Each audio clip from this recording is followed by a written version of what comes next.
As we move into the Christmas season, I am so conscious of the fact that what we're really celebrating is the first missionary journey. The Bible said it this way: when the fullness of time had come, God sent His Son. God sent His Son to communicate to us the depths of His love, to communicate His purpose for us and His desire to dwell with us.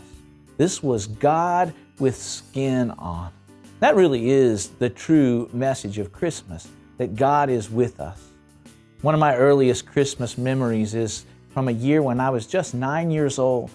It was Christmas time and I was all excited about the normal things that children are excited about in that season, about the presents and Santa Claus and the family and the fun and the songs and the food. But late on Christmas Eve, my father came to me and said, "Son, I think you're old enough. Let's go to church." I was surprised because going to church on Christmas Eve was not something my family had traditionally done up to that point. And my father was just taking me. My brothers and my mother stayed home. But when we got to the church, the sanctuary was empty.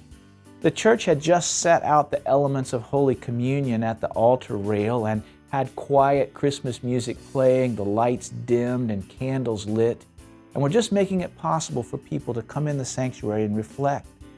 When my father and I arrived there, we were the only ones in the building. As I sat there, a little uncertain of what to do, it suddenly dawned on me that in the quietness of that place, we were not alone.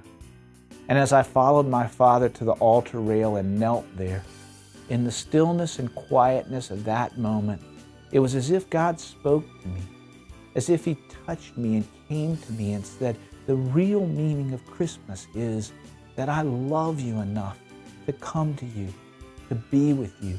And I'm here right now. And this is what Christmas is really about." You know, I still enjoy the songs and I still enjoy the presents, and I especially enjoy the food and family at Christmas time. But I'll never forget that moment. That moment when Christmas became very real to me. That what we were celebrating was the depths of God's love, that He loved us enough to come to us, to show us.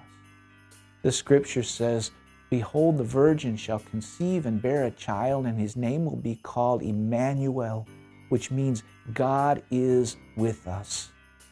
And you know, the truth is, God is still coming to us. Just as He came to me as that little boy, just as He comes to each of us, as He dwells within us, as He says to us, "I'll never leave you or forsake you."